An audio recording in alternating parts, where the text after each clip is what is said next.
What's going on, guys? I'm Mike Pouncey, former center for the Miami Dolphins. I'm here with Coach Fred and my brother Marquise Pouncey, former center for the Pittsburgh Steelers. Let you guys know that Twin P is official liquor, the Common Man Podcast.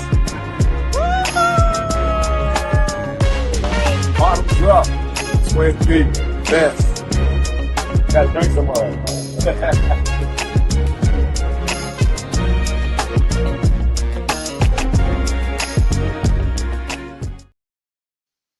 Hey. Yeah, we're doing this show live. Welcome in. You know how we always start the show with the official bottle. Yeah, Twin P, the official sponsor of the podcast. And you know we start every show with a shot.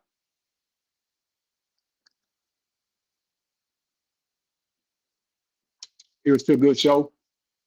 Let's get in it. As you know, we got a two-time former Super Bowl champ joining us a little bit later in the show. Dedrick died, and we'll get into his intro a little more when he gets here with us. But in the meantime, come on in and let's get going. See what we can get popping off in the world of football, off in the world of sports, as we talk everything football, HBCU football, and also the hottest news in sports is what we want to convey. An honest and open opinion and kind of go from there. Anybody in there in the chat, if you can shoot me a thumbs up, want to make sure we got the audio. As the producer of the show, had something come up, so I'm kind of freestyling this thing on my own. But if you're out there in the comments, just shoot me a thumbs up. Let me know that the audio is what you got. You can hear me loud and clear. And when Coach Dodge gets on, we'll continue rolling. Good. I want to start the show before he gets on here with what was the hottest news, so to speak, over the weekend, which was the NFL draft and what happened with the quarterback from Colorado. And, a post that I made after that, once he was drafted, he came back and he posted something with at a party with bags of money, a couple superstar pictures that were there, that was with him. This is day 3 after, what happened day 1, day 2. And that day after he was drafted, there was another picture where he was kind of at a strip club, whatever. And I made the comment on the post as to, I didn't say anything. I just put the emoji up covering my face, that emoji. And a couple people kind of inboxed me and was kind of like, what's the problem? Why would you post that emoji with that? And I want to make sure that, I address that. And we're going to address it when Coach Dodge gets on as well. My thing with that was, and I need you to understand and see where I'm coming from when I tell you this, or when I'm posting this or telling this to him as an adult, as someone that's just, thank you, Blue. Wolverine, as someone that's kind of in a position to deal with NFL personnel as they come to campus, as they ask these questions about these kids. I'm one of the people that they come to first and foremost, and then on down the line, strength coach, training staff, anybody that you would come in contact with on the college campus. And my thing was, to those people that were asking me that question was, okay, if someone said that, the problem with you from the higher ups, from what we gathered, was that you eat too much popcorn.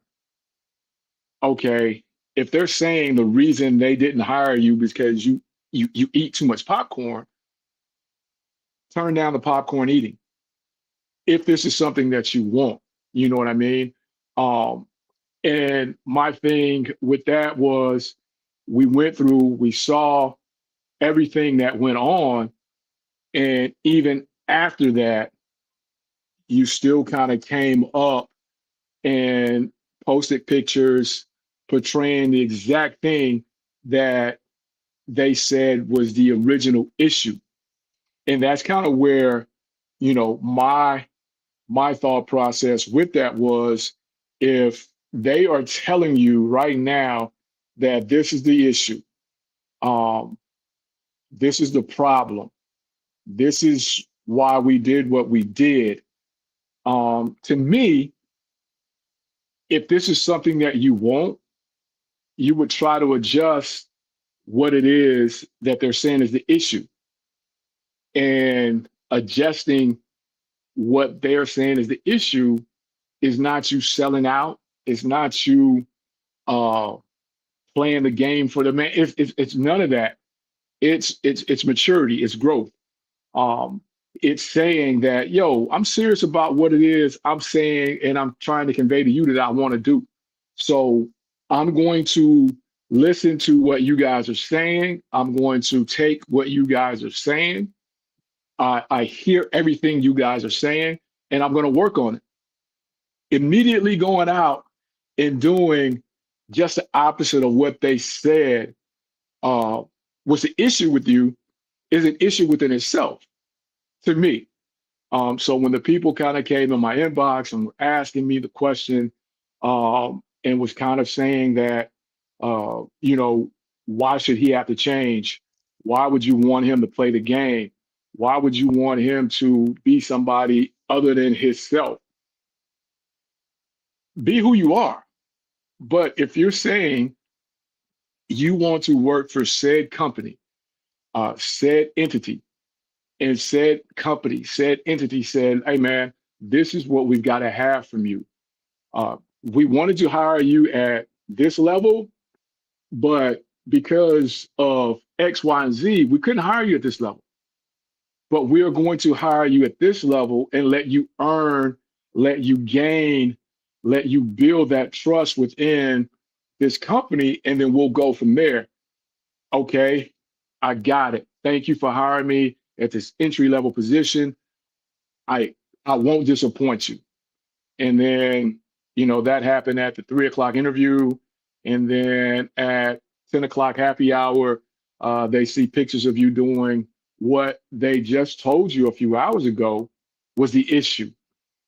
And now it looks to them as if, okay, no lesson was learned. You didn't hear the message. So was what we told you in one ear and out the other ear, or was that just your way of saying, you know what, I'm going to be my authentic self? And that's cool. But being your authentic self can cost you said job within company. Okay, that's cool. And the other point that I'm trying to make, or that I made to, the few people that kind of hit me up in the inbox, is I get it, but we can't sit and say that, oh, coach, you can't tell me that wasn't a race situation. That didn't have nothing to do with, who he is, his color of skin. I say that had nothing, that 100% had nothing to do with what happened. And I think because everybody is forgetting that the number one overall pick was an African American. You know what I mean? So if it was about a African American, a black kid, however you want to put it, playing quarterback, then the number one pick would not have been who the number one pick was. And I think that's the point that was lost in all of this. And I also think and feel for the guy that was the number one pick, because he got lost in all of this hoopla and he wasn't celebrated. And, so everybody's like, what do you mean celebrated? I mean, celebrated because it wasn't that long ago that someone that looked like those kids was not allowed to play quarterback. They were asked to change positions. And here he is, the number one overall, and nobody is celebrating that. Everybody is basically numb to that fact that he just went #1 overall. Everybody is so hung up on the fact that there's got to be the race card. There's no other way to explain why this kid slipped out of the first round. There's no other way to explain that this kid slipped out of the second round. And I said jokingly on a show when watching the draft that, okay, yeah, I was ready to scream collusion, jokingly. Now, I also said on said show that the fact that we're losing the point of the #1 overall pick is an African American kid is sad. You know, no one celebrated that kid accomplishment. No one celebrated the accomplishment of an African American kid being drafted #1 overall to a position that since the beginning of the league was not obtainable by African Americans. And I think that just did a disservice to that kid's hard work, his determination, and everything that he put in it. Because he took the hard road. The #1 overall pick took the hard road. He came out of high school, 0 stars. He went to a lower level, played his tail off, went, transferred up, did nothing less than play his tail off and put himself in position to be the #1 overall pick, and no one celebrated that. It was an afterthought. It was, whatever. Why is this kid not the second one? Why is this kid not the fourth one? Why is this kid not the fifth? Why is this kid not the 32nd pick? And to lose the fact that the #1 pick is all that I was pointing out in my post, is that we say, okay, this is this, but then this has got to be this with this situation. And for me, I just felt like it was a disservice to the #1 pick, borderline disrespectful for everything that him and his family had put into this, for that moment to be taken away. And sure, he got some headlines. I'm sure the local media there in Tennessee, ran it up. I hope they ran it up for that kid because he deserved it. He put the work in, he put the time in, he did everything that he was supposed to do to be in that position. And I hope that he doesn't feel slighted. I hope that he doesn't feel disrespected. And the fact that there was a whole internet community that really had nothing to say about him in any way or another, being the #1 overall pick because of what happened behind him. And, that has nothing to do with him. But back to my original soapbox here, I wasn't saying that you need to change who you are in these settings. I tell all those kids, I tell every kid that I come across that asks for advice in that situation, you've got to understand the game that you're playing, and you've got to be willing to play it at the end of the day. No one's asking you to sell out. No one's asking you to tap dance. No one's asking you to do that. But at the end of the day, whatever is on that job description, you got to be willing to do that if you want said job. Now, if you don't want that job, then cool, do you, be you. I'm always telling our kids the fact that when you meet these scouts, when you come in there, hey, let's make sure that we are put together. Okay, I'm not saying come over there in a 3-piece suit. I'm not saying any of that, but let's make sure we're put together. Let's make sure we've washed our face. Believe it or not, that's really an underrated quality with these kids, but that's a whole other story. Make sure we wash our face, brush our teeth, make sure we're somewhat presentable. If do nothing else, put on the team travel suit, team warm-up when you come over, if you meet them outside of practice. Make sure, if you're meeting them outside of practice, make sure that, hey, we have on a belt. Make sure that our pants are pulled up. Make sure that we have on something that is fitted, not overly baggy, not overly tight, whatever. Let's just make sure that we look like we're ready to be Fortune 500 job holders. Because at the end of the day, the first impression is what you get. You don't ever get that back. You never get a first impression back. Your first impression and the way you're perceived hits a room well before you hit the room. Your name hits the room well before you hit the room. And again, I always tell them, you want your face to be clean when you hit the room. And at the end of the day, if when you come over there, if you're nervous, that's understandable, but there's no need to be nervous. Make sure that we make eye contact. Make sure that we give strong handshakes. Make sure, yes, sir, no, sir. If they say, hey, you ain't got to call me sir. Okay, yeah, I got you, coach. Make sure that we're giving the proper respect due for that moment. And I always tell them, there is nothing wrong with a yes, ma'am, no, ma'am. There's nothing wrong with a yes, sir, no, sir. There's nothing wrong with that. That doesn't make you weak. That doesn't make you soft. That doesn't make you less of a G. That just makes you more of what they would say a guy that's ready to be in a Fortune 500 company. That's somebody that we don't have to worry about going anywhere else. That's somebody that we don't have to worry about when we draft them to come to New York and we give them a couple $1,000, a house, townhouse, apartment, whatever, set amount of cash up front. We don't have to worry about them going sideways in that type of setting. Again, I deal with all those scouts. I'm the NFL liaison for the university that I work at. So when those guys come in, there's a set of questions that they all ask. It's, does he have any kids? Has he had any major off the field issues? What's his home life? Who's involved in the kid's life? Is it mom, dad, uncle, auntie, Barbara, whoever? What do you know about them?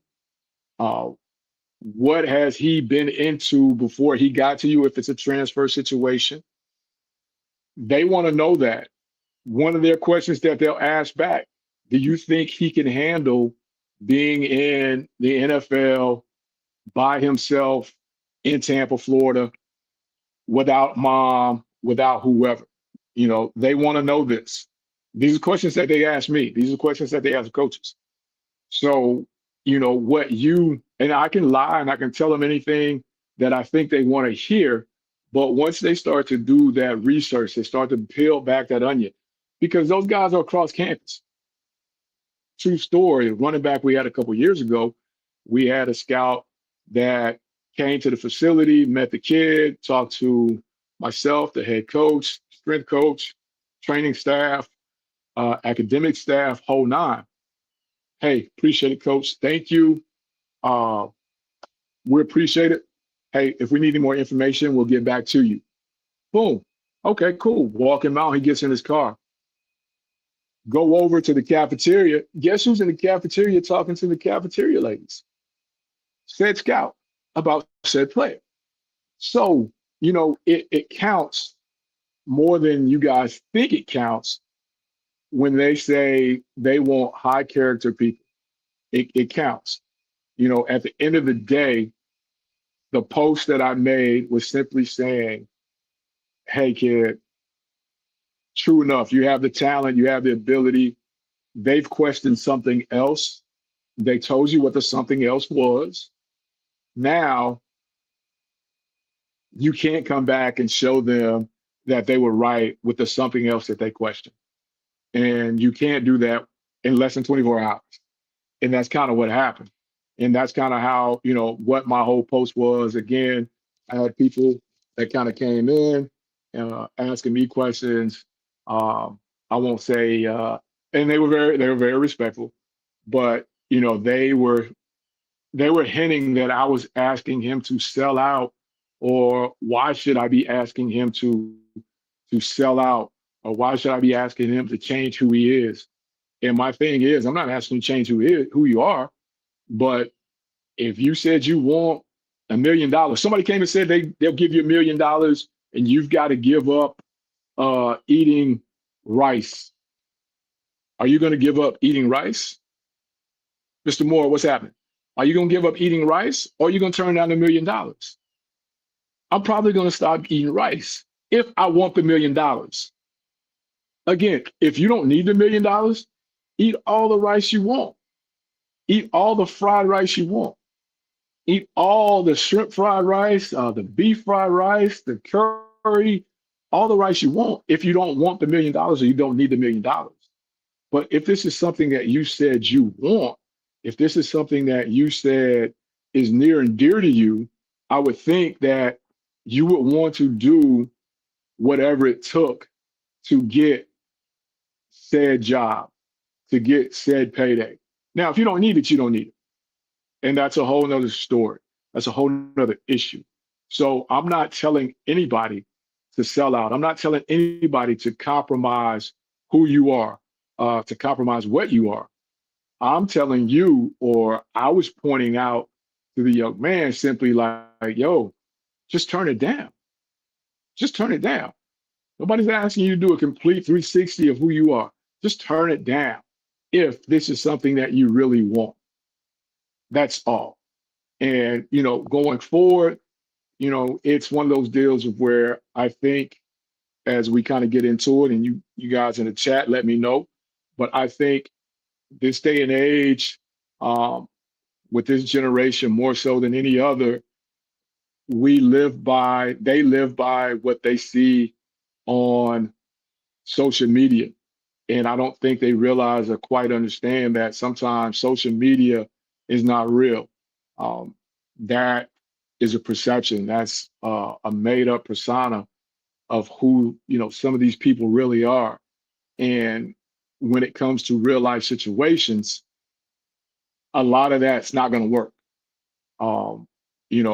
A lot of the rappers and things that we all listen to, if we really sat down and listened to the lyrics, who in their right mind would believe the fact that MCC Hawk was selling 10 pounds a day? You know what I mean? Legally selling 10 pounds a day and hadn't got caught up while putting that on. And then there's also cases and things that we've watched, and we try to make sure these kids understand that when they are listening to that, when they're listening to, those lyrics, sometimes these things really get people caught up because they get lost in that moment. They get lost in what they're saying. So, it's nothing wrong with being a respectful young man. There's nothing wrong with that. And that's what we try to convey to our college athletes, our student athletes. There's nothing wrong with that. Again, it's nothing wrong with saying yes, ma'am, no, ma'am. It's nothing wrong with saying yes, sir, no, sir. It's nothing wrong with letting the few girls behind you go before you in the lunch line. There's nothing wrong with that. Actually, that makes you look better. Again, playing the game, okay, cool. But nobody's asking you to sell out. And when we talk about what these kids say their end goal is, what they want to do is, I want to go to the NFL. I want to be a millionaire. I want to make all this money. Well, there's a give and take with that. The NFL is not going to give you the keys to the franchise without wanting something back. And we've got to understand what that something back is. And I don't know if we do a good enough job of making sure these kids understand that, that's something that they want back. You've got to be willing to give it right now. And it's got to be something that's got to be done in the moment. I'll take it back as we're waiting on Coach Dodge to get out of this meeting. They talk about this never happened, blah, blah, blah, blah, blah, blah. I can throw two names that it happened to, so to speak, in the same instance, and one is completely done and the other had to leave the franchise and remake himself into something else. And now he's starting to see the benefits from what he did, but it also took some maturity. It took him falling on hard times to understand that, okay, cool, I can't live like this out word and expect these people to continue to put up with what I'm doing and continue to shovel millions of dollars to me. And, when we talk about it, one of my favorite college football players of all time, Johnny Manziel. Johnny Manziel was, and you can go back and look at his story, Johnny Manziel was the epitome of what college football was then. It was before NIL, so to speak. But Johnny will tell you and tell anybody, as he did in his documentary, he was still getting it on his NIL. He was still getting it on his name, image, and likeness. Even though he came from a well-off family, Johnny realized that the university was making a lot of money off his name, blah, blah, blah. And he went and he did a whole bunch of stuff, signing jerseys, footballs, him and his homeboys, and they all went and made this money. And then he would go and he got lost in this persona that he made up. He got lost in it. He was hanging out all times of night, drinking, not beer, but just, as he said, just getting hammered and having to go out to practice and spending the first couple hours and having to go out to games and finishing the first half like lackluster till he could get it all out of the system. And then, now he's back to him. But he felt like he had to keep up this persona that he had created. And when he realized he couldn't do it, once he got to the NFL, his career fell off. He couldn't do it anymore because he had done it wildly for so long to when those people gave him the keys to the car and they expected him to be to work at 8 a.m. and he wasn't there at 8 a.m. They only put up that for so long, right? Baker Mayfield, same thing. Baker fell on hard times, but Baker caught himself in enough time to where he could remake himself, reinvent himself.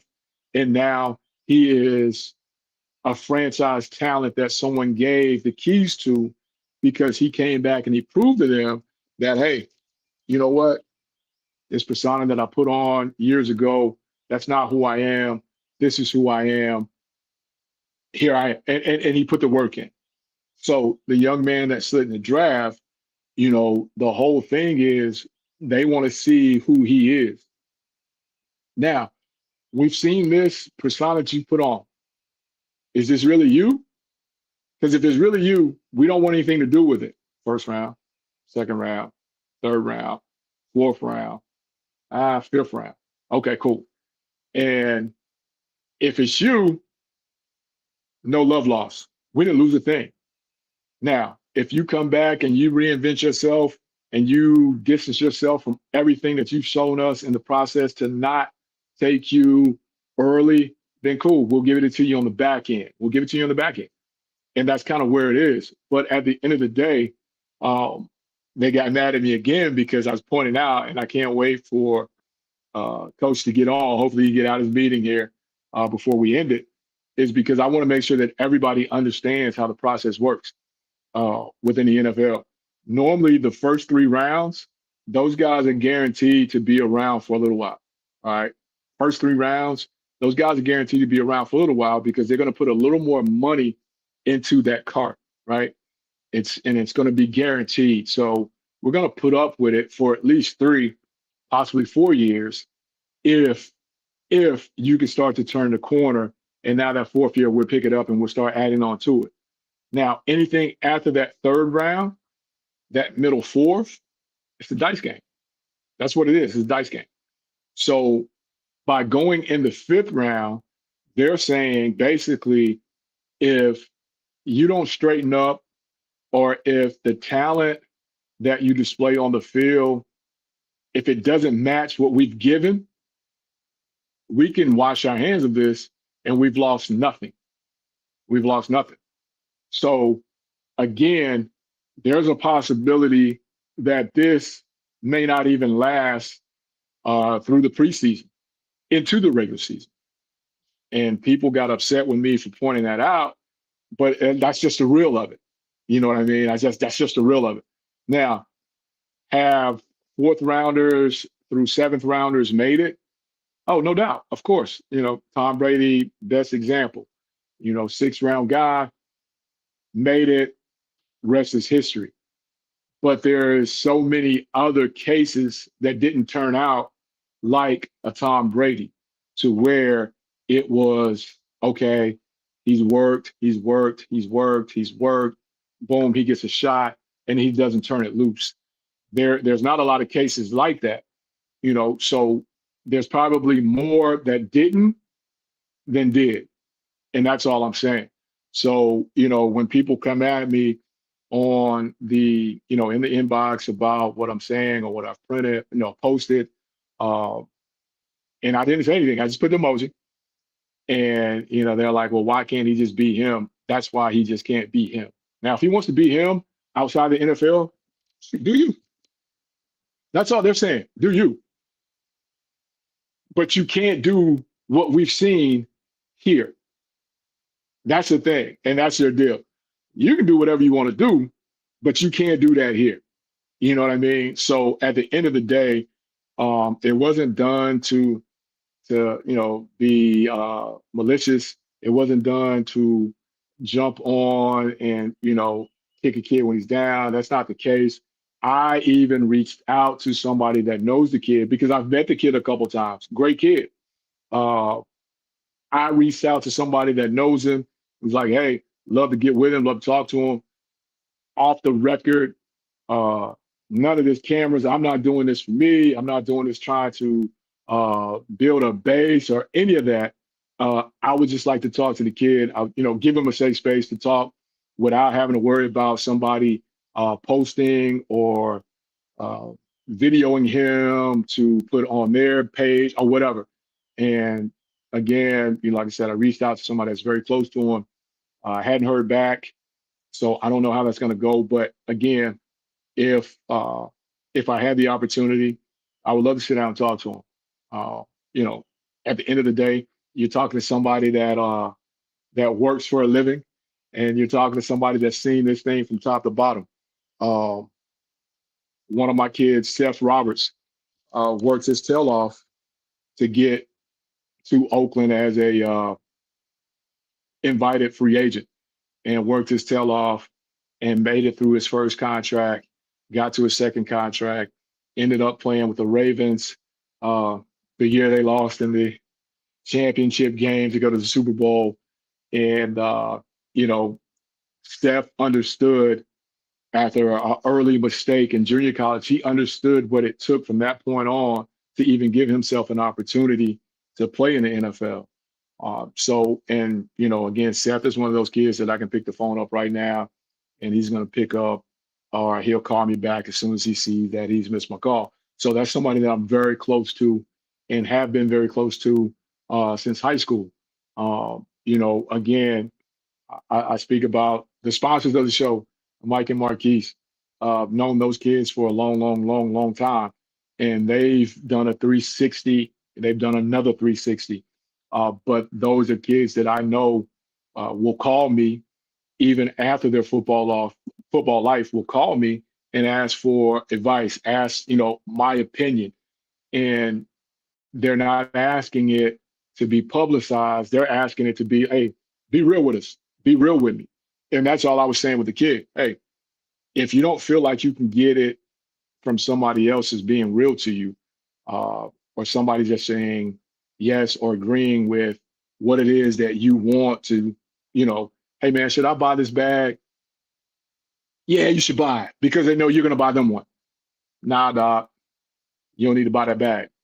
You got $400 to last you for 30 days. You might want to figure out how to get that bag after these 30 days because you got to hold on that $400. You've got to have those type of people. And I'm probably the worst one when we talk about that because I love shoes, and yeah, I'll buy some shoes that drop a hat. But that's neither here nor there. We're not talking about me. But there's got to be somebody in these young men's corner, to tell them, hey dog, turn it down. There needed to be somebody in his corner to be like, hey man, do we really need to build a draft room? Hey dog, do we really need to have a concert where you're performing? Hey dog, do we really need to have 2 duffel bags full of hundreds of thousands of dollars to post? Do we really need that? And in this day and age where professional athletes are being targeted, being set up, being robbed, I don't know if that's the safest thing to do anyway. So when we're talking about this and when we're talking about just all the things that are involved with it, I just don't know that, we've got to have the support system set up for these kids. I don't know if that's that for him. And I'm a huge, huge, huge, huge fan of his father's. And I don't know even if in that he understands completely the image that they're putting out there for others to see. Um, because again, we've seen it. I think the FBI got involved in it not too long ago, where these professional athletes, their houses, their cars, all this stuff was being targeted because they were basically putting it out there for them Jack boys to see. If we're gonna be real about it. Um, and we had a saying back in Florida. I'm sure it's a saying where you guys are from as well. Flossing will cost you. At some point, flossing will cost you.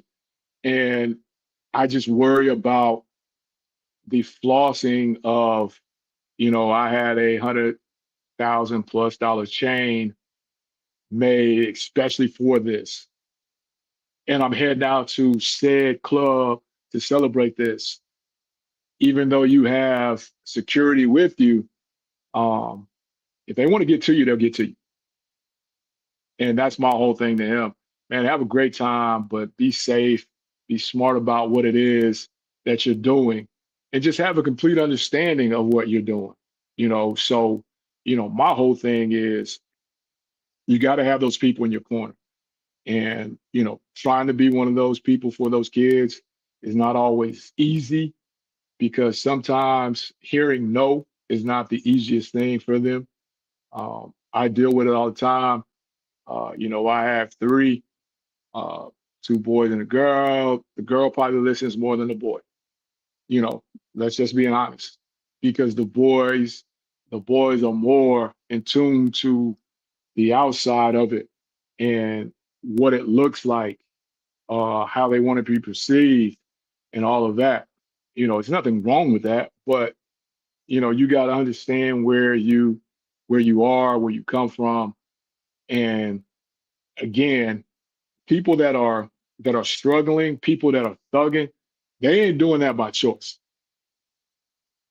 The ones that are really doing it, if we cut through the mustard, the ones that are really doing it, there's others that are doing it because they perceive that to be the cool thing to do, you know, and that's what we got to get away from.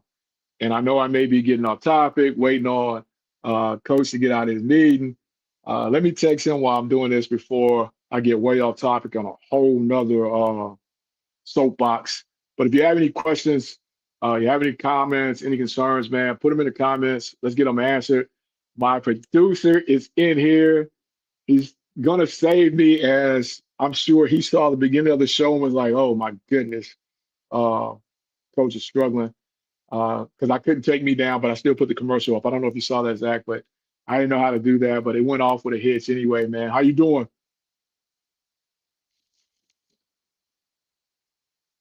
What's up, man? You got me? I can You hear got you, B. all right, cool. But no, man, I didn't see the beginning of the show, man. I had that meeting at 5, but I jumped in about halfway through, man. So, how you? Again, me and you did the show. We did the first round, and everyone was losing their minds about what happened. Said person that slipped out of the first round. What was your thoughts then and now that the draft is over? What are your thoughts on that whole? I don't want to say fiasco, but on that whole little deal. Okay, so to be fair with you, like I feel like I'm a little bit torn on it, and I've had like different thoughts as I guess the time has passed. Like my immediate reaction was a little bit more shocked than anything, just because I mean, Coach, I don't know how much money you would have been willing to put on it, but I got a feeling one of us could have taken a lot of money up off the other one if we would have made that bet that he would have went in the fifth round. Um, I think And Coach, I guess our saying on our show on the other side is that two things can be true at once. I think on one hand, him and his him and his representation and his group that he has behind him did a lot of things wrong, right? Like you've heard the interviews, you've heard the reports about sandbagging interviews and telling teams not to draft them, and the whole social media, personality and persona. And we know that at the end of the day, the NFL is going to put the shield before anybody, right? We've seen that time and time and time again, and we can go through the examples, if we had the time. But then on the flip side too, Coach, I do think at the end of the day, I don't think the people that are upset are wrong because, Coach, I think me and you both know like, it would have been I think it would have been one thing, Coach, if Cam Ward goes 1, Jackson Dart goes at the end of the 1st, and then there was not another quarterback drafted till the 5th, right? Like, we would have been like, "Okay, at least y'all didn't take another quarterback before him," but when you got Tyler, Shuck going in the early 2nd round, and you got Dylan Gabriel and Jalen Milroe and Will Howard and Quinn Ewers and all these quarterbacks eventually, are being taken, I think you would agree here and no, I don't even know if you could make a valid argument, Coach, that Tyler Shuck is a better quarterback prospect than Shador Sanders. I don't think you can make a valid argument that Jalen Milroe is a better NFL prospect than Shador Sanders or Dylan Gabriel for a fact. And then the fact that the Browns went back to back quarterbacks, one is, I think, is a perfect example, Coach, of why the Browns are the Browns, right? But at the same time, too, it's like, okay, well, if you all needed a quarterback, I think your point would have came across if you just draft Shador in the 3rd round, right? Like, I think the NFL was trying to send a message. I think that's a valid point for people, but you could have made your message by drafting him in the 3rd round. Why would you draft Dylan Gabriel, then go draft Shador in the 5th round? It just to me, I feel like it was a little bit overkill, and I do think there was a message trying to be sent, and I do think it had a lot of undertones and things like that, but at the same time, I also don't think Shador and his representation did enough to prevent this from happening, so I think there's blame to be put on both sides, but at the end of the day, he's better than a 5th-round quarterback, even though I did not have him as my QB1. Coach, I did think there was a significant gap between him and everybody else. You can make the argument for Jackson Dart, but nobody else should have been drafted in front of Shador Sanders. And I hear everything you're saying, and I think that was my case in point as well, because I think at the end of the day, if we go back and we look at it and we compile all the video evidence and the whole nine, I want to say, and this is why this whole Cleveland thing was just puzzling to me, because they said early on that that was one of the franchises that they didn't want to play for. I think we can agree on that. Yes. And when you go back and you pull up the draft, 1st round, and the order of the teams who all needed a quarterback, there wasn't many, right? There wasn't many. But then when there was a couple that came up that you thought would take one and you thought it would be him, now there's been these slow leaks about the draft process and how we weren't really prepared for New York, although we wanted to go to New York. I got to believe we wanted to go to New York, right? With the cleats, throwing the ball up at the Heisman deal with the Giants' #1 receiver. I got to believe that, right? But then we show up at that interview and we're really not that into it. And then, the Raiders, yeah, but no. You know what I mean? So you've alienated 3 of the 5 teams that really needed a quarterback.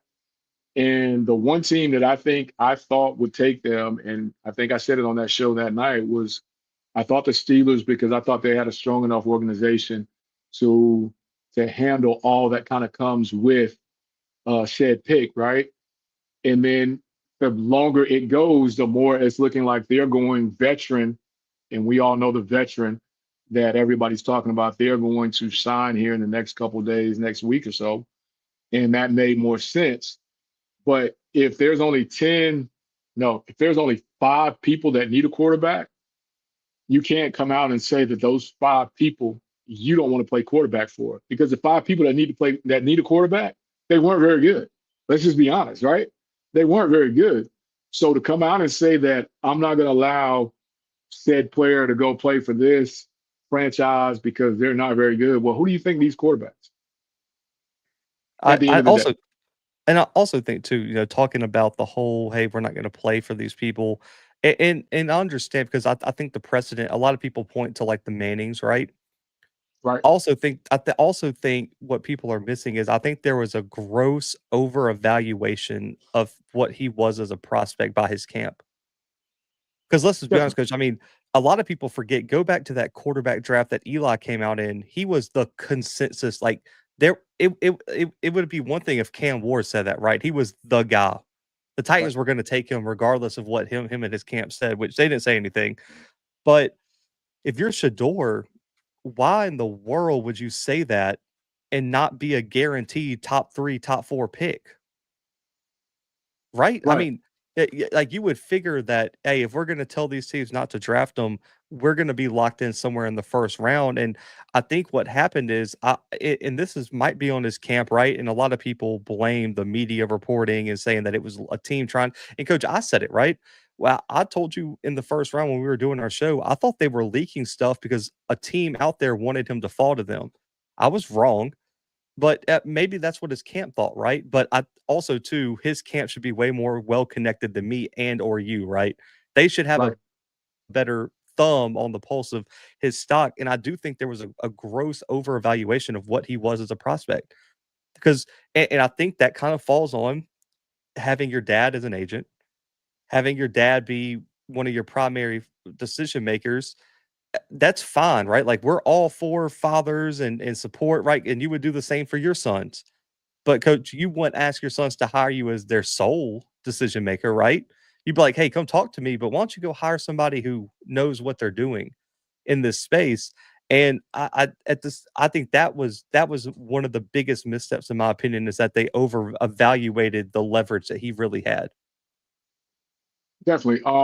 And I think when you say that, I think because if you remember early on coming into the season, everybody had him as the guy, and I think he just got passed up. I really do. I felt like Cam Ward, who was a young man, is went first overall. That I talked about at the beginning of the show. That I think got lost in all of this and wasn't celebrated. Uh, his feat of being number one wasn't celebrated because of this. I knew he was the number one guy. And as the process went on, just going back and just watching, I felt like Jackson Dart had made up that ground. And then you can go back and find me on Bailey Price show where I said that I felt like Silk was making up ground, but I didn't think he made up that much ground. Uh, Dylan Gabriel, I didn't really pay a lot of attention to because his name wasn't really floated out there as much, if you remember. But again, I tell anybody, and we've talked about it as we had Sack Sensei on our show uh, a couple weeks ago. You got to compete at the end of the day. You can't show up at these combines. You can't show up at these workouts and then not work out and then just talk your way in the door. If there's question marks about you, right? And I think that was one of the main things. And you can step in and correct me if I'm wrong, but I think that was one of the main things that hurt him. Uh, you come to the combine and you've got it turned all the way up to 10, but then you don't put it out on the field. I'm talking that Yeah. talk. I'm talking that talk, but then I don't put it out on the field. And everybody that I'm talking that talk against per se, they're putting it out on the field. I think that Oh, was a bad decision as well. Now, you ain't got to run, you ain't got to lift, but if you say you're a quarterback and your game is throwing the football, you've got to put on that day. Because what's going to be different that day than at your pro day? Put on that day and don't throw at your pro day. Unless you bomb that day, then you come back and you put on. But you can't come to the national stage and say that I'm him and then do nothing but tell everybody you're him. And everybody's like, well, what did you come for? I thought you were going to at least throw pat and go. Uh, I thought you would at least throw the gauntlet drill where the receivers run down, quarterbacks drop back and throw it to them. and you do nothing, and then in that process, you do nothing but irritate people more by having it turn all the way up to 10. Again, be who you are, but even in real life, you tell me, when you go to those media days, you read the room before you start talking to coaches, right? Yeah, I'm with you. I mean, I think it kind of Got to read like the room. our points are kind of interlocked, right? I think again a misevaluation of where he stood, right? Because True. everyone says, "Hey, well, Cam Ward didn't throw. Cam Ward didn't do this." Well, yeah, because Cam Ward knew he was going to the Giants. I mean, the Titans at Said the and end of the done, day, right? right? And it's just, and you know, it's the thing that and Coach, you know this, like even when the Sanders were in the HBCU space, which we cover all the time, the thing that I hated about the space at that point is there was never any gray area. It was either black or white, right? Or A or Yeah. B. Like there was no middle ground. So what's happened on social media with this discourse is you have the one side that's going to defend Shador till their dying breath, right? They're going to scream collusion. They're going to scream this and that and all these other factors. Then there's the other side that's not going to concede any points either, right? They're gonna bash Shador till their dying breath, right? Because they hate the Sanders, they hate what that family stands for, what Shador stands for, all this.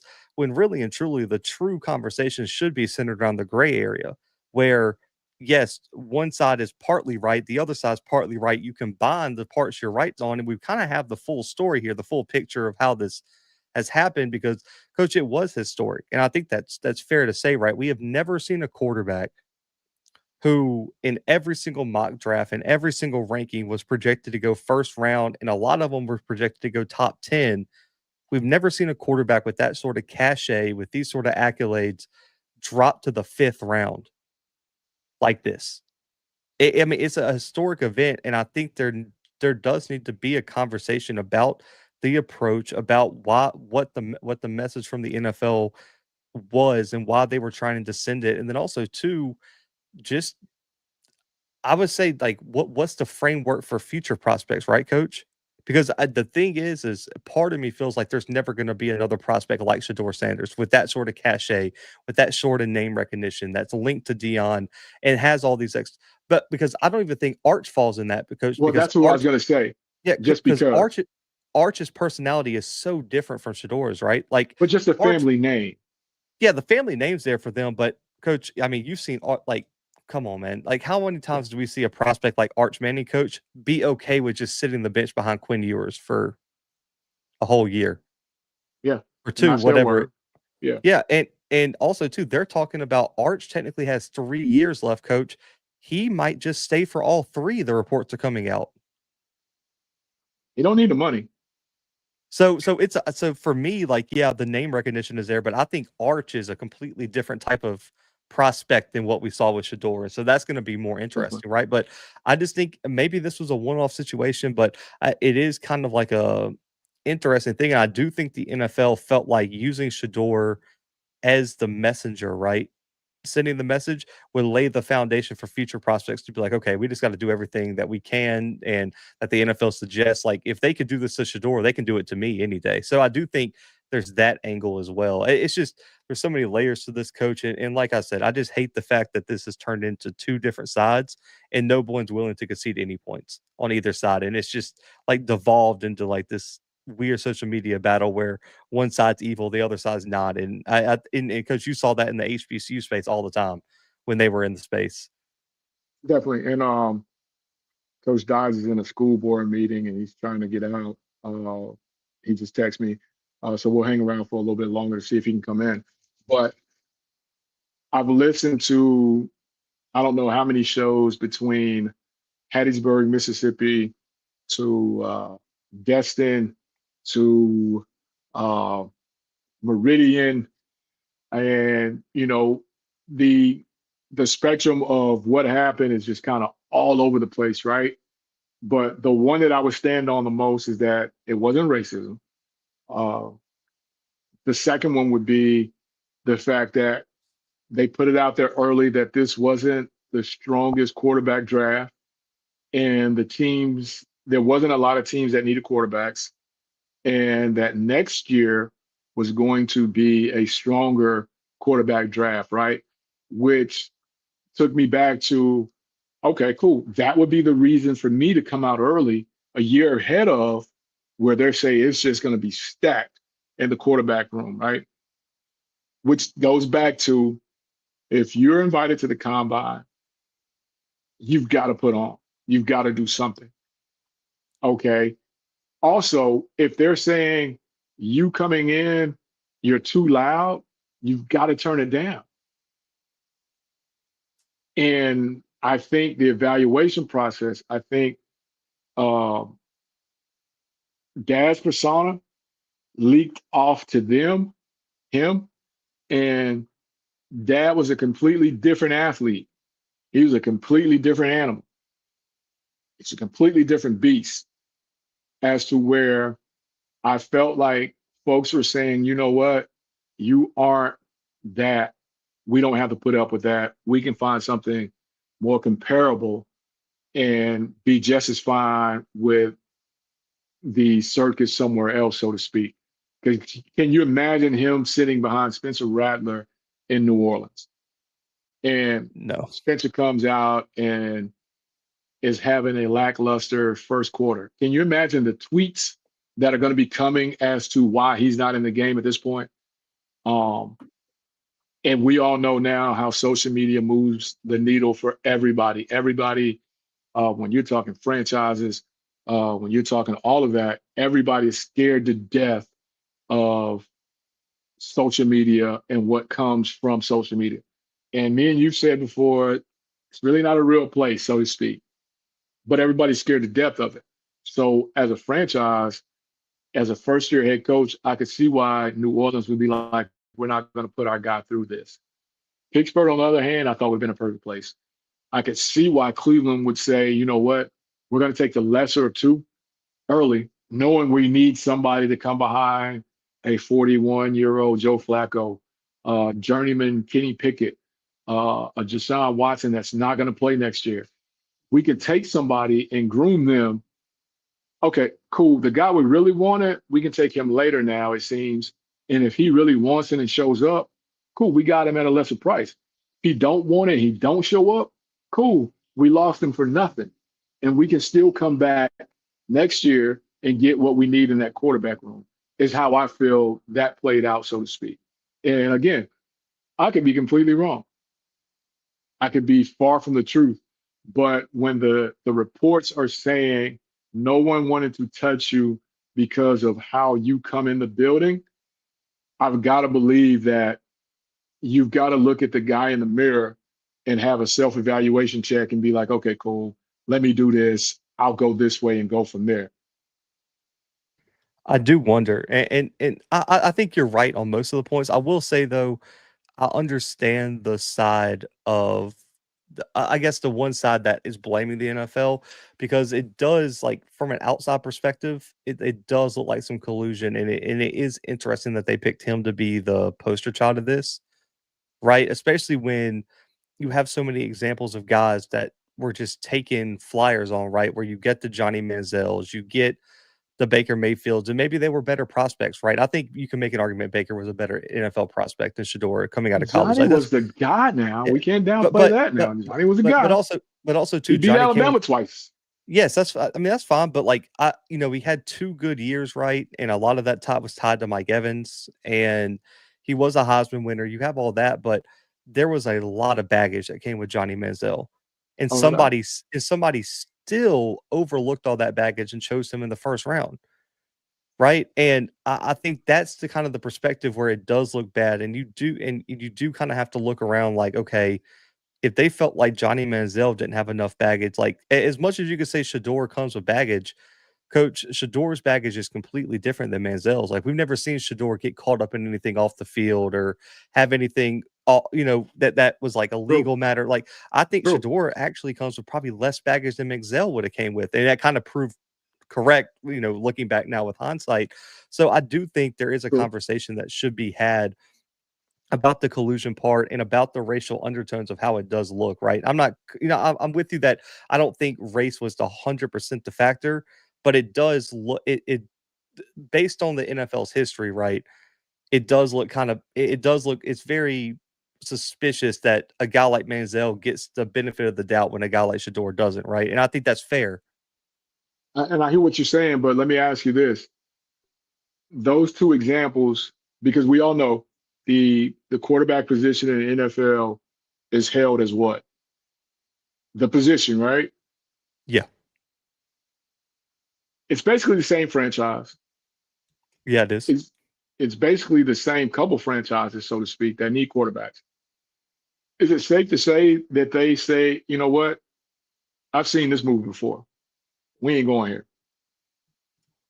And that's what Possibly. he got caught up in. You know what I mean? We've seen this movie before. We've seen this. We've seen the planting of the flag. We've seen the watch. We've seen this. You know what? Let's not even go down this road again because it hadn't been good to us at all. Neither of those guys have stayed in this building longer than 4 seasons. And it was the same blueprint, basically, i.e., the off field stuff, but the antics were basically the same thing. You know what?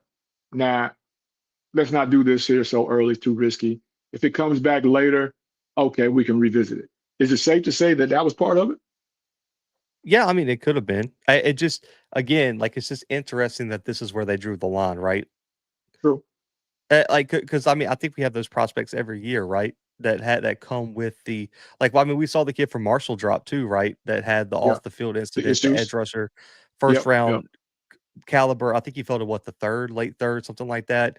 With all his stuff, and I want to say the kid from Texas didn't get drafted, the wide receiver that had some of the He's stuff got that. pending stuff. Yep. Yeah. Yep. So yeah, maybe this is the year they drew the line, right? But it's going to be very interesting, right? If a prospect comes out next year, like let's just say something crazy happens, right? And there's a guy that comes out next year, and like let's just say Nussmeier or Carson Beck or someone like that. All Does right. the NFL have the same discretion, right? Because if they don't, then I think we come back with hindsight and look on the situation like, Oh, it okay, starts maybe all over again. No doubt. yeah, maybe we were wrong here, and there was a lot of collusion, and it did have a lot of racial undertones and things like that. So it's going to be interesting, right? I don't think this conversation will die, and I also wonder, hindsight being 2020, if he goes and is super successful, starts, makes Pro Bowls, and becomes the guy everyone thinks he can be, then this looks even worse, right? Looking back. But what happens if he doesn't make the roster, or he's a career backup, or winds up at the CFL or UFL, or like does each side have the energy to switch their opinion? So like the side that thinks it's all the NFL's fault, if Shador ends up not being good in the league, are they going to change their tone? I doubt it. And then what happens if he becomes a Pro Bowler, all pro, one of the best quarterbacks in the league? Does that other side switch their tone at all? Absolutely not. And it just happens to be, like you said, um, I think that line has been drawn and it is what it is. I think if he comes out in this preseason or if he comes out in this mini camp they're about to have and he looks god awful, of course, there's going to be some I told you so's. He gets released. I think it goes away. Um, I think the only way it continues and it turns up is if he comes out, puts his head down, and he has a great mini camp, and then he gets in and he has a great opportunity in preseason. But the other thing that I want to make sure that people understand and realize, B, and you know yourself, he's not going to be in a situation in preseason to where he's going to have the best 10 guys on the Browns out there with him at one time. No, he'll be playing with the backups. And now that opens up a whole nother conversation because, okay, was it fair? He didn't get the right opportunity. It was a setup from the beginning. And again, I think the Browns put themselves in this situation, again, like you said, by drafting quarterback in the third round and then coming back taking him in the fifth. Where if everything, as we talked about on the show that night, all the wheels fall off and he ends up unrestricted free agent or whatever, and he signs with whoever, I think it's a different conversation. But the fact that they put a draft pick to him, I just think that this is a little less than a setup. And I don't think everybody understands or realizes that until the moment he runs out there in that first preseason game. If he gets to that point and look up and he's throwing to uh, the receiver from Fair State, no knock on Fair State, but that's the first college that came to my mind. Uh, and he's throwing to him and he's being protected by a left tackle uh, from, Utah Tech. You know what I mean? Then this whole thing starts all over. The social media circuit starts all over, and here we are, right? Yeah. That's just, and I don't think people really understand that. But again, that's a soapbox that we could stand on forever. Me and you did it. We did it that night. Again, I've listened to umpteen thousand podcasts, people with better expertise than me speaking on it, and it all comes back to the same thing, that somewhere in the process, he really, really, really rubbed everybody wrong that ever thought about drafting him. And then this team was the only one that had enough to stand on it and actually do it. But there was one that I wanted to ask you about, being that this is an HBCU podcast, that I didn't get a chance to really follow up on. The linebacker from DN from Morgan State, your guy, Oh, his Elijah? situation, Elijah, his situation. Yeah, mini camp invite. Cool. All right, we got the blade in here, fresh out of a school board meeting, man. Let's bring the blade on, see what he got going on. What's up, fam? Hey, what's up? What's up, good people? What's up, good people? Hey, hold on, man. Let me back this up, man. Let me do this intro. Hold up. Man, I don't know if y'all know who we got, man. We got a two-time Super Bowl champion. We got a World Bowl champion. We got a guy that never lost a bowl game in college while at FSU. That's from the Orange Bowl to the Fiesta Bowl. We got a guy that went undrafted, made the team out in Seattle, and managed to go from Seattle to San Fran to Denver to the Carolina franchise, all while winning 2 Super Bowls, all from Florida, my guy, my family, better known as more affectionately known as the Blade. Not only did the Blade do all that, the Blade is coached at Alabama State. How does that tie into HBCU? Because he coached at Alabama State. He recently was the defensive back coach at Grambling State. He was a defense coordinator at Stillman College back when they had football. And while they're being a defensive coordinator at Stillman, defense ranked in the top half of the SAIC, the SIAC, all while doing it with less scholarships. I had to throw that in there. Again, welcome, my guy, the Blade. What up, Big? Hey, how you doing, man? Boy, you made me look like Deion Sanders out there, boy. Hey, man, everything's well. How y'all doing? Doing good, man. Doing good. Me and Zach was just debating as I was kind of answering some questions about this weekend's past draft, and I made a post, so to speak, and some people came at me in my DMs about what I said, and I was like, when I talked to you, I was like, I know how I get on the show. He already been on here. He's family. He better come on, talk about what that process is. And again, not wanting to hold you long. No, you just got out of the school meeting. I'm good. School meeting and the whole nine. Being an undrafted free agent and making a ball club, as I was telling everybody, and you correct me if I'm wrong, usually anything after the 3rd round is not guaranteed. That's right. That's true. You got to make the team. Because what happens is this. It's like when it gets down into it, you're still auditioning. Even if you don't make that team, you're auditioning for other teams because third round, fourth round, like I used to say, anything after the third round, they don't consider that a high investment, even though they got more practice squad positions now. That's what helped the guys now, Leroy. Like they got more, Coach Fred. They got more practice squad. I'm about to call you Diggum. You know I was. I'm sorry, man. About to call him Diggum. That's his nickname, y'all. I'm sorry, Coach Fred. They got more practice squad positions open, which allows guys to make squads easier nowadays than it was when I was. But other than that, you got to make the squad. I had to make the team every single year because every single year they was drafting people. Every single Monday they working out people. So you really got to make it. You got to make it. Unless you 1, 2, 3, when they got that money invested in you, you get a couple years. Like first round is gonna get 3 years minimum. They're gonna get that. Second round, they might get 2, but after that, I mean, you really gotta be on your best every single year. That is true. And going into that, and what I talked about, your former teammate's son, um, as far as, turning it down, toning it down, understanding the game, playing the rules of the game.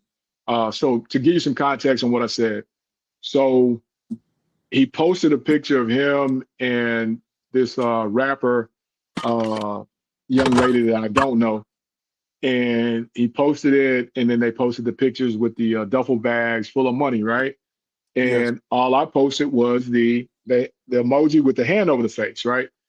And my whole thing was, if they said you're too loud when you come in the building, then when they allow you in the building, turn it down. You ain't got to turn it off, but just turn it down. So everybody started DMing me like, "Oh, coach, why you want him to sell out? Coach, why does he have to change? Coach, why can't he just be himself?" And my whole thing is, if they told Dedrick Dodge right now, we're going to give you $1 million, don't pick up that black cup anymore, Dedrick Dodge is probably going to find another cup to pick up, right? Yeah. At It's the end not. of the day. Yeah. That's Dion. I blame Dion a little bit, only because Prime could do it because Prime was elite, and those his sons, and his sons are good, but they're not elite. So the things that your daddy got away with, you can't get away with. And so like we're not saying don't be you. We saying it's a time and a place. We Mm, saying that, all right, we're not faulting you because you come from, your daddy's Deion Sanders, and you never had the want for anything, had the best of this, best of that. That's why people keep trying to call you entitled. And so your actions are different because you've always been in that situation. And that's how your daddy rolled. You see what I'm talking about? But when you're not elite and you just trying to get in, you ain't owning the team. So the strings that your daddy was able to pull and coach you all his life, you're not at that level right now. So when you go in an interview, it's like going to interview at any job. You know what I'm saying? Not just the NFL, but any job. How are you going to go in? You know what I'm saying? Are you going to go in with the big chain on? Are you going to, if you was going to interview for, IBM, or I don't care where it is, how are you going to interview? How are you going to present yourself? You see what I'm talking about on that day? And I think if he had to do it over again, because he's saying the right things now, he would do it. But then you can't allow yourself to be seen out there like what you said in the party life right now. You're not there yet. You see what I'm talking about? So that scare off a lot of teams. We don't know if we want that in our locker room. We don't know if we want that kind of culture up in. We don't know if we want all these cameras following you, or we don't know if we want the Dion train following us all the way here. You know what I'm talking about, when we're trying to win a championship or win games like that when you're not elite. Now I still believe he was good enough, I'm talking about, go late first in the second. I don't agree with that, but I think a lot of them people was like, look, I think it was a two-way type thing. First of all, they want to let Prime and them know, like, you don't run this here. This is my team. And the second thing is that, man, we don't know if we want you on our squad. I think it's a twofold thing. It had nothing to do with athletic ability, but character. Okay? You are not your daddy. You know what I'm talking about? You're not Barry Sanders. You're not that yet. So I think he understands that now. I look forward to seeing him separate himself. You know what I'm talking about? Because, see, one thing about it, Shador is paid already. Shiloh and them paid already. Them boys already got a lot of money. Look at the cars and things they drive and things like that. So where your hunger comes from then? Maybe that's why you acted with that, because you always had that. You know what I'm saying? Like me and you, Coach Fred, we had to get it out the mud. You know what I'm talking about? We had to dress that way and you know what I'm talking about, and do all right. But when you already got it, yeah, I guess you can be like that. But I think they learn a valuable lesson. It's like you don't have to be so outward, you know what I'm saying, until you get there. You know what I'm talking about? And then you got to carry yourself a certain way now, because it's a brand with the NFL. It ain't the old days. It's kind of like basketball, you know what I'm saying? But they making guys now dress up to go. Remember, they used to all dress hip hop. You know what I'm saying? Yeah, that's out and out. Then they had to dress up, because that was the rules of the thing. And I think now that he's in there, a humbling experience, you know what I'm talking about.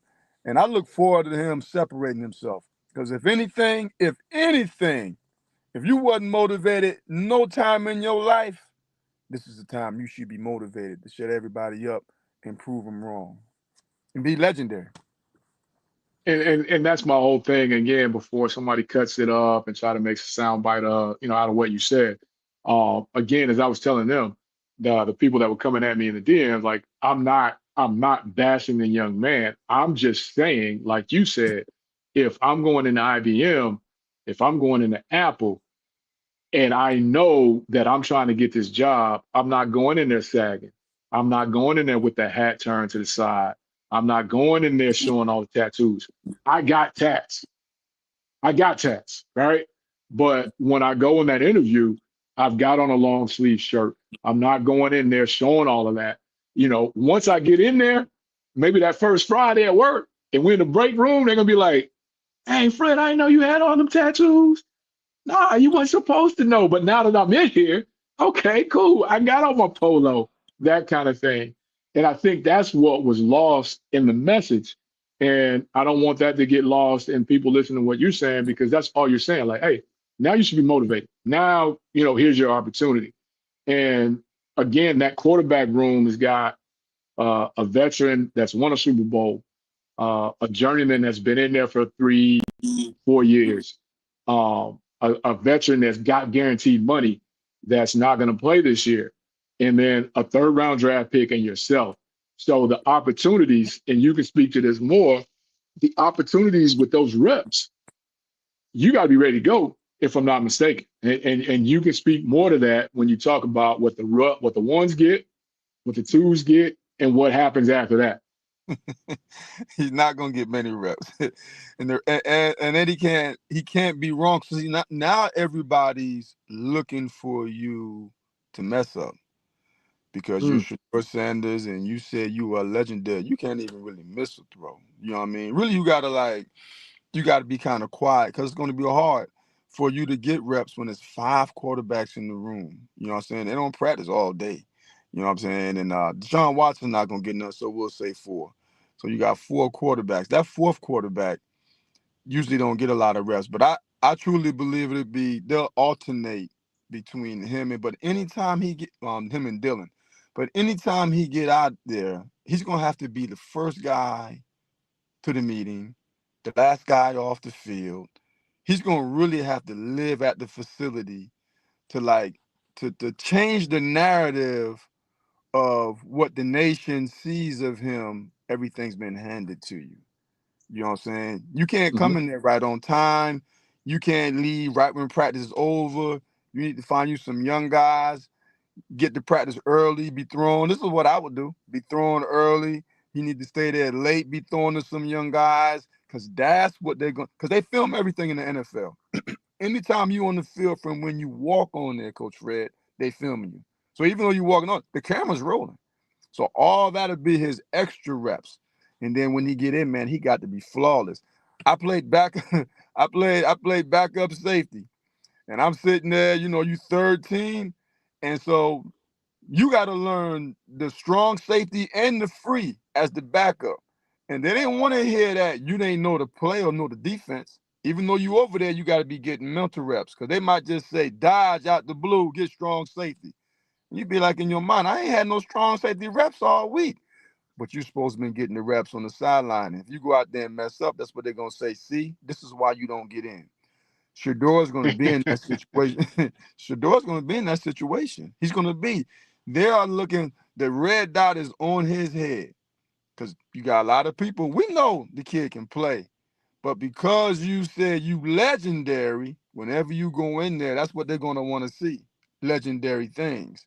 And you can't go in there and have a missed throw or mess up a play. He has, put it this way, Coach Fred, he has no room. The rope is real short for him to like have any mistakes. He has to be flawless. He has to be flawless and for him to make it. Because not only is he auditioning for the Browns, he's auditioning for other teams. If the Browns say we're gonna keep Dylan and we're gonna let you go or whatever like that. But other teams done seen him and heard from somebody. He was a model. What y'all saw with he wasn't like that here at Cleveland. He was a model player. He was on time. He was early. He stayed late. He was this, and that then can get him somewhere else where he can play in the NFL. And so he just really got to be on his P's and Q's now because they got the bright lights on him. You know what I mean? And if you don't want a Shador and you keep acting like you was acting, you know, then you go back to your big ranch in Texas and that you won't have your football career. But I do know, I really feel in my heart he wanted. And I'm looking for him to do the right things. Quiet down a little bit, you know what I'm talking about, and just play ball. Kind of like what Cam Ward said, I'm a football player. You know, let's make a rap. Cam Ward kept saying, man, I play football. Cam Ward came out there in a regular suit, little shirt. he ready to spin the ball. That's what they're looking for. You know what I mean? You know what I'm saying? So I just think George, climb down a little bit. Don't bring all the cameras and TVs and the big butt, you know what I'm saying? And just play football. I think that'll help him.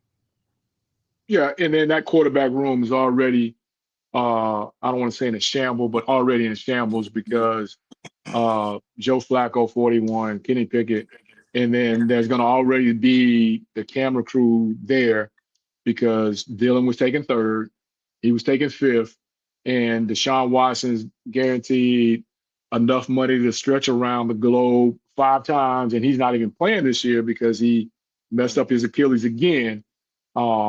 And they've tried to come off of him, but nobody's going to take that contract. I mean, I'm not even in the front office world, but nobody's going to take that contract off of them. So they're going to still be on the hook for all, what is it, 236 million, whatever it was they gave him. So before they do that with a Shador, he's got to really show that he's in it to win it. You know what I mean? And that's the whole thing that I just don't think that folks really understand, and everybody wants to get behind it. He may not make it out of the preseason. Being a 5th round pick. He has to be squeaky clean. You know what I'm saying? He has to Can't show up late in the meetings. You don't keep 4 quarterbacks on the roster. It's 3. somebody gonna move. You keep 3. They know, everybody know that. You keep 3. You got 1 and 2, and the third string quarterback is the run who runs scout team. You know what I mean? And you know, second string may get some scout team, but he's getting some of them first team reps because he has to be ready. The third string quarterback is the one who runs the scout team. There's no 4th string quarterback. And so, like, I mean, it could be out the way. Somebody might keep 4, but how do I make him look? Because you're not going to hardly get any reps. You're going to alternate scout team reps. You know what I mean? So, like, he really has to go in there, be squeaky clean, and outplay Dylan Gabriel. You know what I mean? Flacco's going to be there. They're not, you know what I'm saying, getting rid of Flacco. What is it, Kenny Pickett? I don't know. I ain't seen him, 3rd team, 3 years, whatever, how many times he been in. I mean, he's somebody to get took, but he's a veteran. You know what I'm talking Model about? citizen. Yes, veteran. He's gonna do the veteran things. You know what I'm saying? You got to deal with that. So the quicker the Shador and Dylan can get in there and learn the plays and be sharp and confident. You know what I'm saying? Not be like this me. You know what I mean? He really gonna have to tone it down to be able to keep their attention, because right now everybody's looking for you to do what you did draft night, 1st round. You see what I'm talking about? So they can say, I told you so. We gave him a chance, but look, he's still acting the same way. Just chill on that right now, man, and play ball. You know what I'm saying? And go at it like, I don't think Shador ever had any competition in his whole career. This is his first time. He's been coached by his daddy his whole life. You think your daddy was bringing somebody else to compete with you on any one of them teams? No, you was always a quarterback. You was a quarterback at the high school at Trinity. You was a quarterback at Jackson. He ain't bring nobody to challenge you. There was no question. Shador was the quarterback. When you go to Colorado, he bought his Louis. There was no question. This is the first time in your life I really feel now your dad don't have any input on you making the team. You're going to have to make it on your own.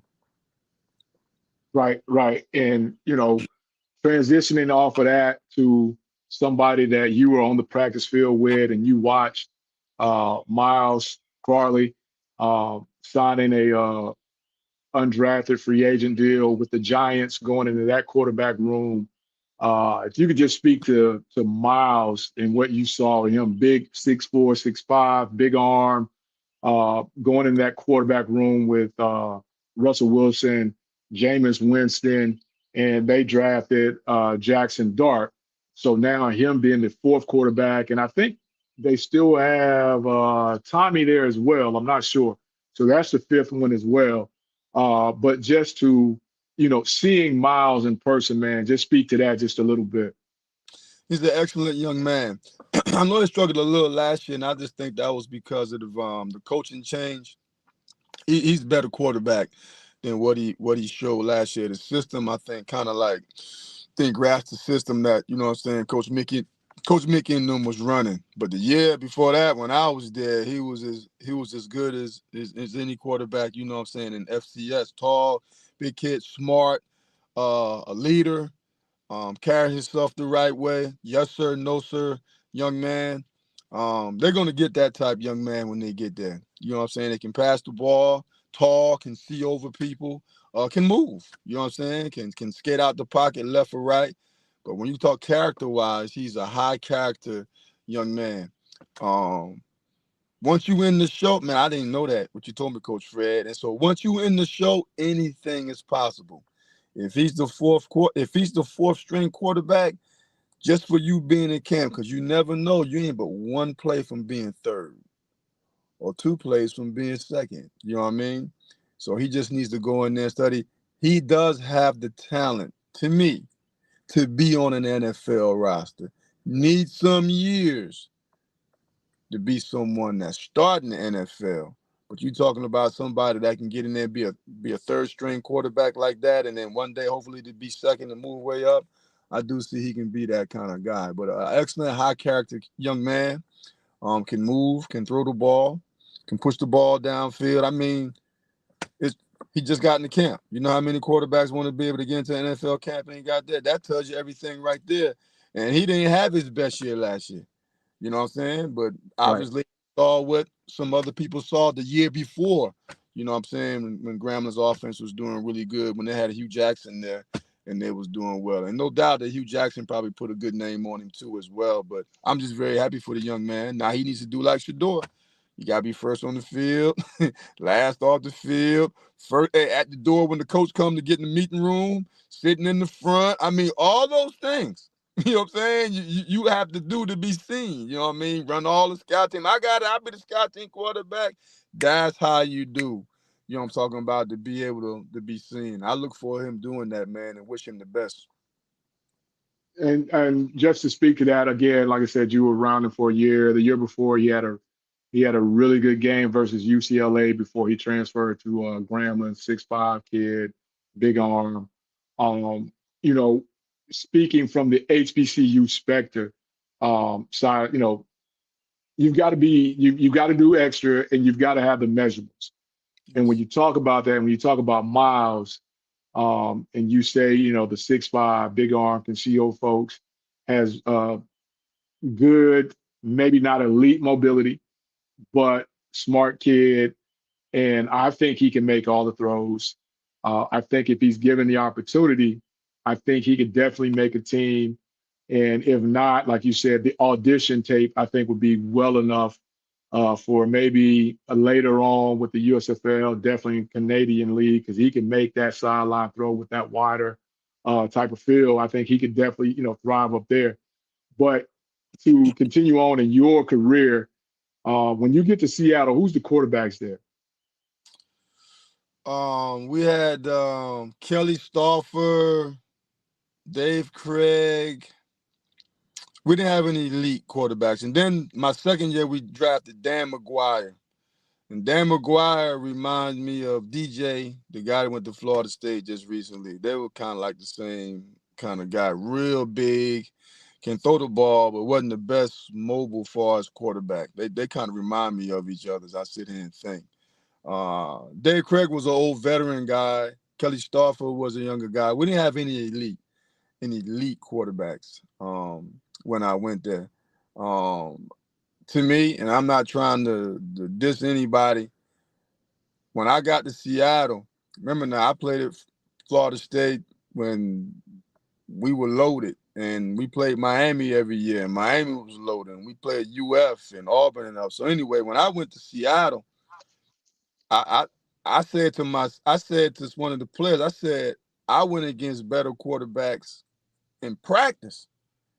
I mean, that's just what I felt, you know what I mean? And I wasn't dissing them. It's just that we had Charlie Ward, we had Brad Johnson, we had Casey Weldon, we had Peter Tom Willis. All them boys went professional. I went against them every day. I mean, I don't know, the delivery was quicker. I was breaking up on the dig routes on these quarterbacks. They were staring down the dig. I was breaking up under them. You couldn't touch the receiver. That's how quick I was breaking on them. So that's the quarterback room that they had. It wasn't elite. It was just an average, to me, an average quarterback. Dave Craig was long in the tooth, and so they was trying to develop some younger guys. Oh, we had Rick Meyer, too. Rick Meyer, they had drafted Rick Meyer. Yeah, from Notre Dame, Rick Meyer. I don't know if it was Dan McGuire was already there or Rick Meyer. They was trying to find a quarterback. Rick couldn't. It was a little bit too extra for him as well. When you get to the league, man, the speed of everything changes, the physicality, the size of people is just really different than college. You know what I'm talking about? It's different than the SEC. And the SEC is the best conference. It's still at the NFL. You know what I mean? When you get to the NFL, man, they all those guys is who they are. And so, like, all them guys that's getting in now, man, it's like you got to really separate yourself, Shador, I'm just going to say his name, from everything else that's outside. All those podcasts and all those different little things that you're doing, man, just commit yourself 1,000% to football right now. You know what I mean? And you can be the best you can be. If you still trying to do well-off media and I'm doing this little raps in here when I get a little time, the league got people that watch you. They're not going to keep you. And then you're going to probably end up playing in Canada. He can play in Canada. But I know that's not what he wants. I truly believe he want to prove the naysayers wrong. But if you do, man, you're going to have to let go some things. Because right now, that's what they think you are.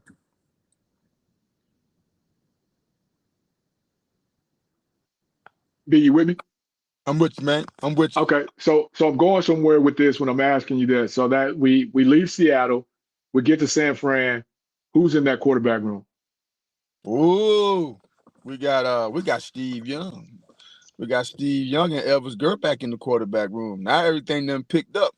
I'm looking.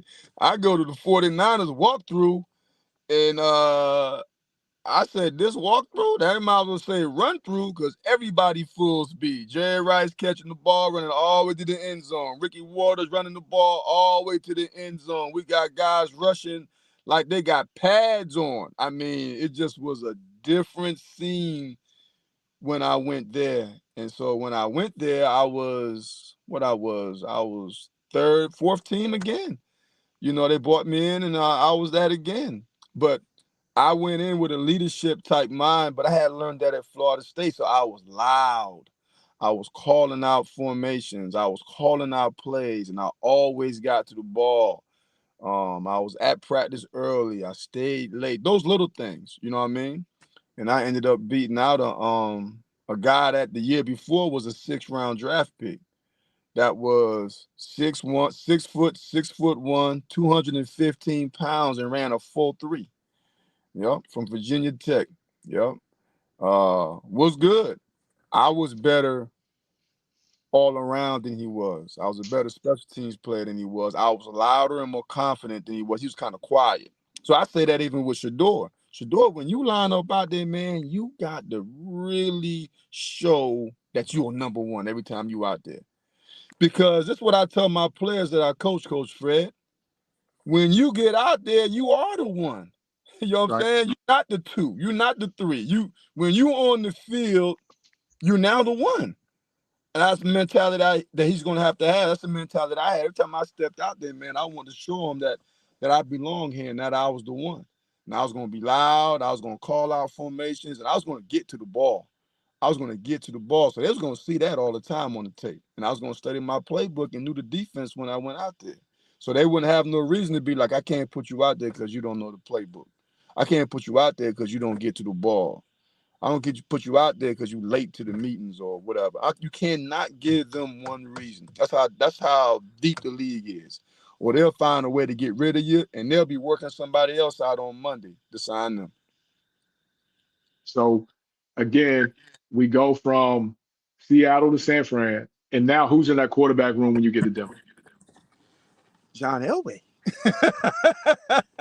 It's back-to-back John Hall of Elway. Famers. John Elway, another Back-to-back Hall Hall of of Famer, Famers. man. John Elway and Bill Musgrave. Hey, they in that thing. And I got, Shannon Sharp at tight end and Terrell Davis. And we were loaded again. And Ed McCaffrey, Rod Smith. Eddie Mack and Rod Smith. Man, look here, boy. Look, again, once a room that's stacked. So now you got to separate yourself all over again. No matter what team you got to separate yourself. Shador's going to have to separate himself. So I had to separate myself.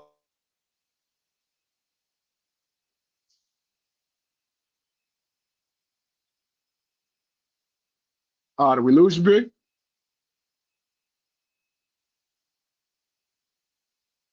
I think we may have lost him. We'll give him a few seconds before we get back. Hopefully he comes back in. He may have gotten a call. But, where I'm going with it is the fact that, one program, one franchise, quarterback play was here. The next franchise, quarterback play was here. Now we're talking about a Hall of Famer in Steve Young. The next franchise, the quarterback play is here. We're talking about another Hall of Famer, John Elway, and just how the ladder just continues to go up, continues to go up, continues to go up.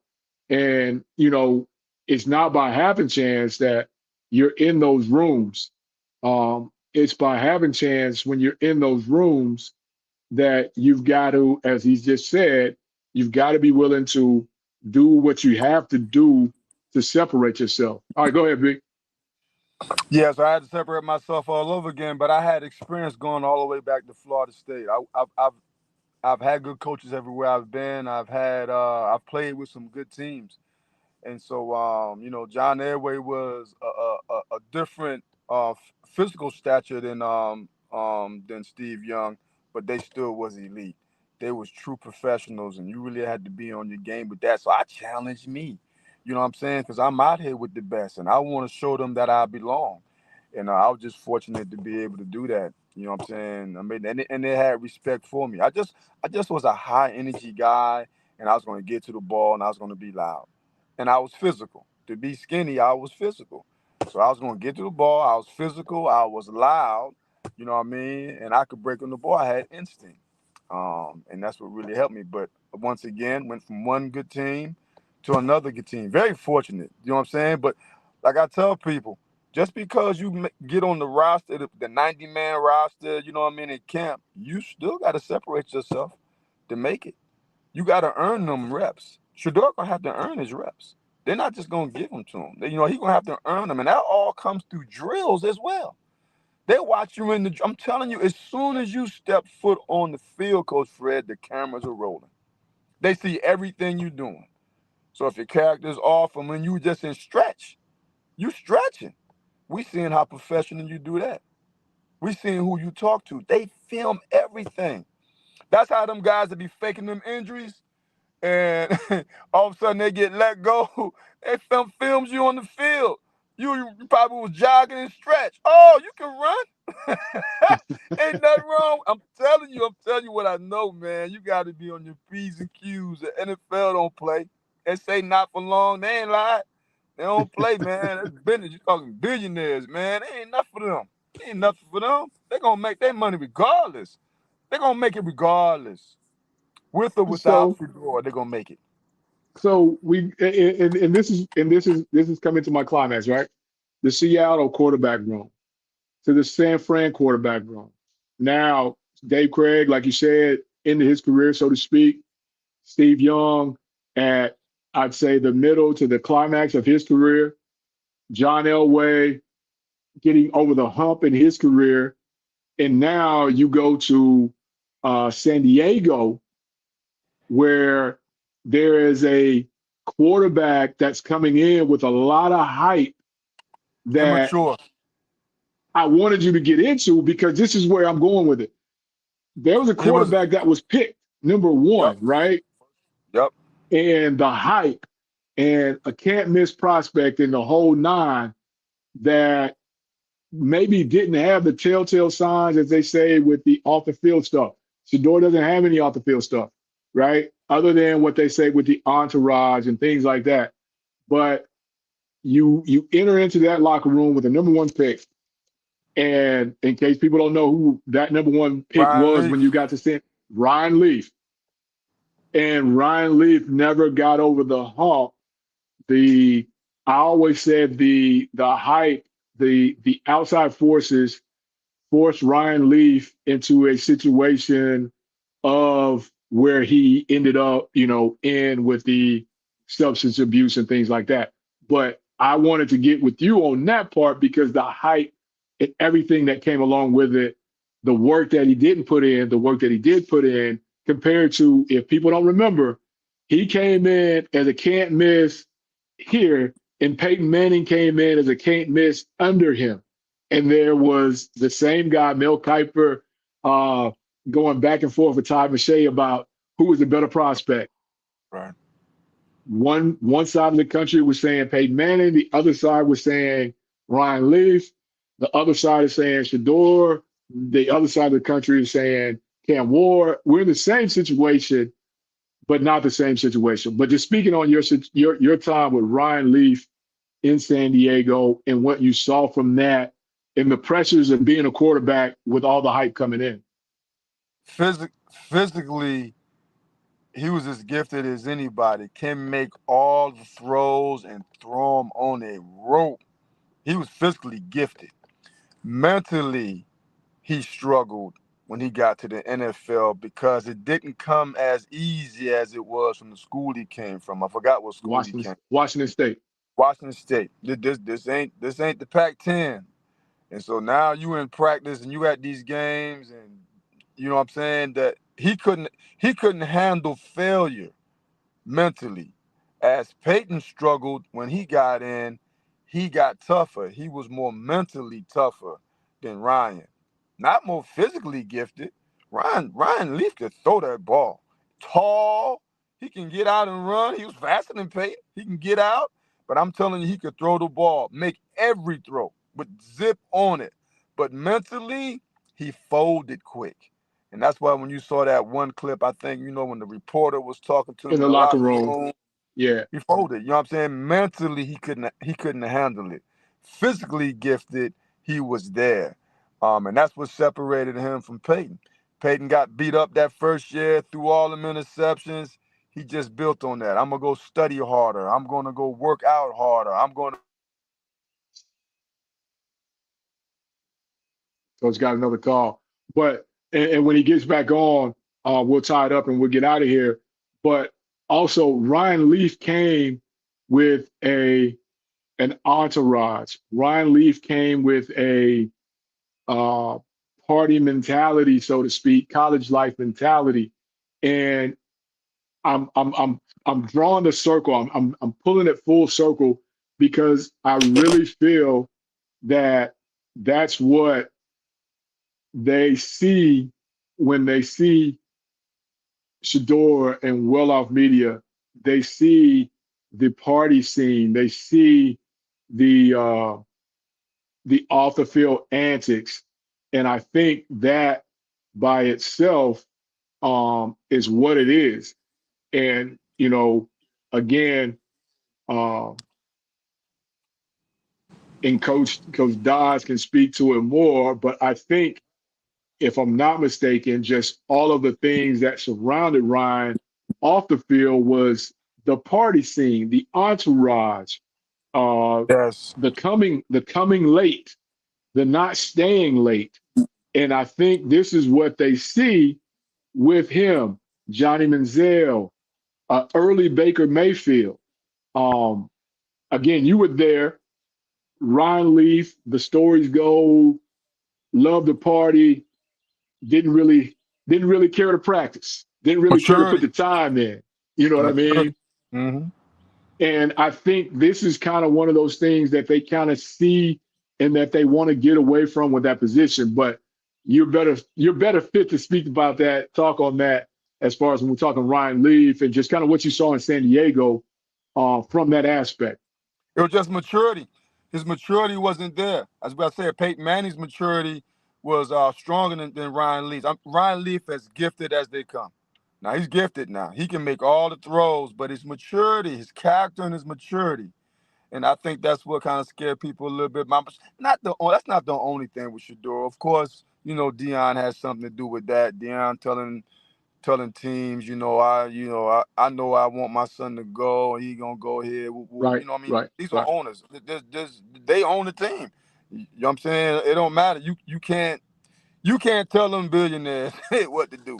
You know what I'm saying? They billionaires. They're gonna get their money regardless. Look at that guy that was at Washington, how long he was doing what he was doing. He's gonna get his money. He don't care what y'all say about him. He's gonna go back in his big house. It's the same thing with Shador. They couldn't manipulate that as far as on that. It's the first time he wasn't able to like pull the strings and like my son be there because you wasn't coaching them. You know what I'm saying? So it's the NFL. But back to Ryan maturity was also. So they now, all right, going back to Shador, they looking for that. That's why you heard me say, man, you need to be scripted. I don't know. I know he can do it, but that's their brand. I don't know if he will. You know what I mean? Right. They've Turn it been, down. but it's not their fault. They grew up as little boys on TV. True. That's all they know. They've been doing that since Dion had the show and there was little boys. That's their brand. But Yeah, right now, my family playbook. my family playbook. But right Yeah. now, at this time, Shiloh and Shador, y'all got to pull back on it. Now, this might hurt Bucky a little bit. He might just got to stick with doing the Colorado stuff because those are his brothers. And he run well off media. You know what I mean? Which is part of the brand. Dion is still with the prime video and the different little things. So anywhere he go, them cameras follow him. I don't think them teams are looking for that right now. They're looking for Ryan Leaf and Shador Sanders to be totally committed to football. That's all they care about right now. We don't care nothing about the clicks and the shows and the Louis Vuittons and the bit. We don't care nothing about that right now. We just care about you playing football. When we put you out there, you know what I'm saying? Are you gonna make this throw? Are you gonna move the ball down the field? When we put you out there, can you have control of the huddle when you line up? You know what I mean? When they listen to you, are they gonna hear someone that's really concerned and really indebted into it? Or are they gonna see somebody that think that's entitled? What you gonna do when you fail? You know what I'm saying? Are you gonna whine? Are you gonna they doing me wrong? Are you gonna handle it like a man and just go back and work harder? They looking. The red dot is really on now. But the good thing about Shador is you have the opportunity now to prove everybody wrong. You're just gonna have to turn it down just a little bit. You see what I'm Just a talking little. about? Yeah, yeah. You don't be too loud. You ain't there yet. You're not your daddy. You just got to figure. I mean, I know you wear the Sanders name, but y'all ain't Dion. You ain't Muhammad Ali. You ain't, you know what I'm saying? You ain't them. Those guys can do that. You know what I'm saying? You turn it down a little bit, concentrate on football. Ryan Leaf struggled with that. You know what I'm talking about? Just his off-field things and his maturity. I believe Shador got maturity. I just think the other part, how he grew up his whole life, they need to turn that down a little bit. And I think that will help him focus on his game. You know what I'm talking about, to be the best he can be. And now people are not looking at the extracurricular. They can now focus on the game. Right now, what they focus on, the big chains, the legendary watch, the draft room, the hanging around the stars and stuff. They don't want that right now. It's a business. That's why they make them all dress alike, and the socks got to be this and that. It's military. You know what I mean? We don't need that. Now we letting you in. Let me see what you gonna do now. All right, don't bring all that up in this house. All right, don't bring all that in there. Matter of fact, take that chain off, man. Need in the car. Yeah, we just want to see. Just want to see football, man. uh, yes, sir. Yes, sir. But that's kind of what I wanted to liken it to, man. So everybody would get the understanding of what I was saying, man. Ain't nobody asking nobody to sell out. Ain't nobody asking nobody to That tap ain't dance. turning it I'm just down. saying Ain't turn it selling down. out. Turning it down ain't selling out. They know turning it down selling out. All right.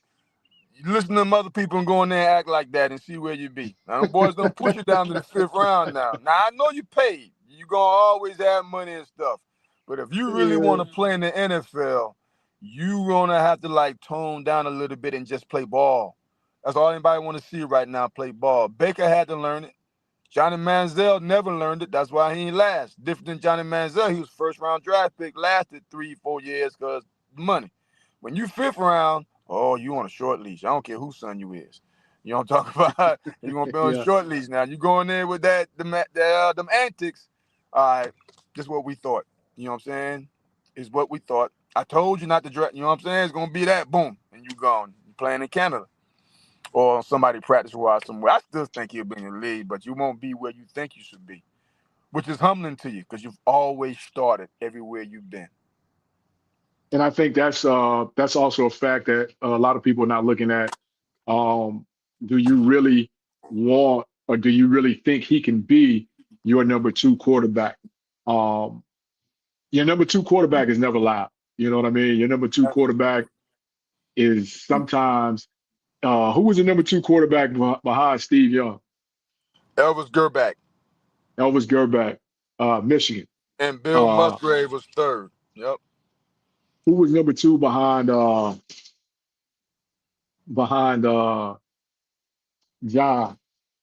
Elway? The coach that was coaching the Houston Texans. He's real quiet. I forget his name. He used to coach Houston, Texas. I forget his name off the rip. Bronco guy. He was the backup. Kubiak? Real late. Huh? Was it Kubiak? Kubiak. Yeah. Kubiak. I think it Who was who beat? Kubiak. I think it was Kubiak. Or he might That have been. sounds familiar. That Yeah, sounds Gary familiar. Kubiak. I thought it was Kubiak. Yeah. Or it might have been Bill Musgrave because Shanahan bought us 49ers. He bought a lot of us 49ers to Denver. You know what I mean? He Okay. did. Yeah. He wanted to instill that type culture. He wanted to have some more 49ers because he was trying to instill that in Denver.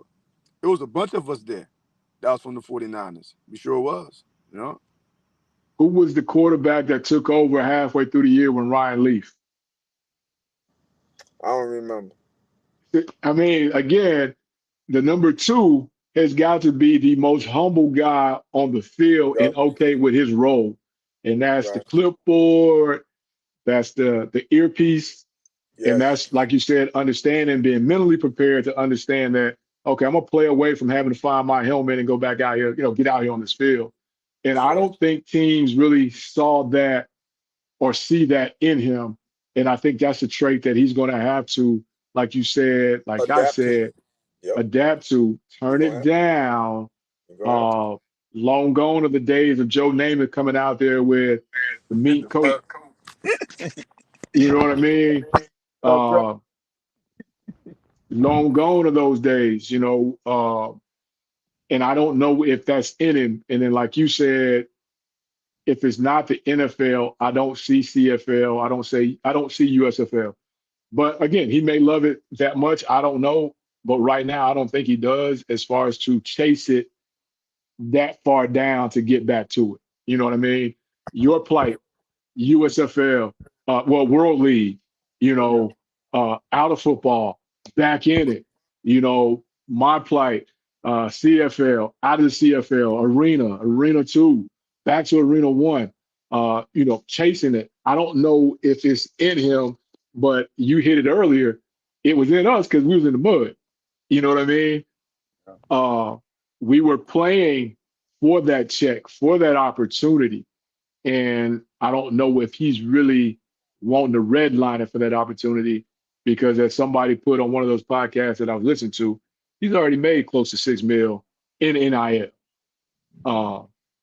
So it ain't like the bank account from week to week. You know what I mean? So Coach, that young man is now hurting, and his daddy got a big old ranch with lakes and houses. He's not. But if you want to play football still, then you're going to have to adjust. It ain't got nothing to do with that. If you want to be relevant. And so turn it now that down. you don't put yourself out there, it's okay to speak it like Ali and them, but now you got to back it up. Now they done dropped you down to hum you a little bit, but now you got to back it up. I truly believe he can if he, like you say, tone down the others. They don't want to see that. Well, been in there, they don't want to see Yeah, they don't that. want to see that guy. They don't need to see that guy no more. Don't need that because you not that dude yet. You not that dude yet. And even the ones who are starters in the league now in the NFL don't carry themselves that way. Not one starter carries himself that way. You know what I'm saying? And so how you think you're gonna come in here and ain't played one snap of NFL ball, not preseason or nothing, and come in here what like you prime? You not prime. You know what I'm talking about? Prime was immediately put in starter, immediately a kick returner, immediately a punt returner.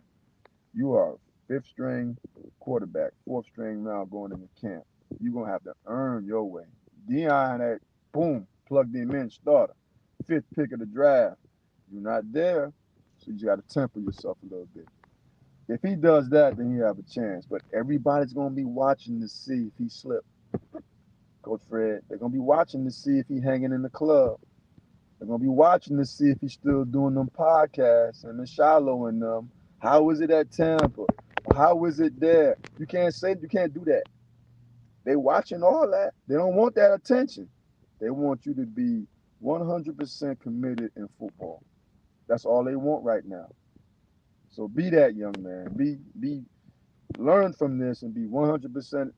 Just sleep on that for a minute. Just put that to the side. Not to say that that's still you, but we want to see you locked in like a boxer. You know what I'm saying? When they going Fight off nice. in the hill, where when they went all up, you know how boxers do? They disappear, going Training to camp. somewhere. You know, Floyd Mayweather and Mike Tyson going up in the Catskills. Yeah, Shador, that's what you got to do right now, brother, to separate yourself. You know what I mean? And I look forward to seeing him doing it. I know he can. Yeah, wishing him all the best, man. We done held you for an hour after work. Hey, Hey, man, it's the end of the school year. They want to make sure y'all got them grades entered in right, all that stuff, man. I get it. But I really was at a coach's meeting. I was at a coach's meeting at another school. I was at a coach's meeting at another school. And so like might be coaching with this school. I'm gonna be teaching where I'm teaching at though, but this is the Catholic school that's in the middle of town. Kind of reminds you of Victory Christian and Lakeland Christian, like that. And oh man, I left that off your intro. And he's a high school state championship winning head coach. I forgot all about that. Yes, sir. yeah. Man, count that jury, man. Don't leave that jury out. Yes, sir. My bad. I forgot that part. Again, man, thank you. We got to hammer out your schedule, man, because we need to do this together during football season. We need to find some games, break them down, talk about them, whether it be big time college games right into the pro game. I think we need to combine forces, link up like Voltron, and put something together for the folks, man. Insight from the coach point of view to the player point of view / coach. I think we got something, man. I think we own it something. Yes, sir. I truly believe that. Truly believe that. Well, we're gonna have out a schedule and make it happen. All right. Thank you for having me, brother. Man, I appreciate you, fam. Come on now. Anytime.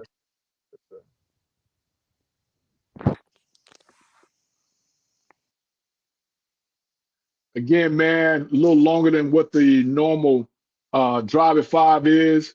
I hope we answered some questions. I hope we gave some good insight. I hope we gave you guys some good content. Make sure you go like, subscribe, share the YouTube channel. Like wherever you're watching this at, man, subscribe, like. Make sure you check us out on the Blue Bloods. We still Sports Illustrated, you know what I mean? Until they shut the doors. So again, when everything around you is going crazy and falling apart, man, just remember, keep it all together. Keep it all together. Keep it all on the table. Breathe.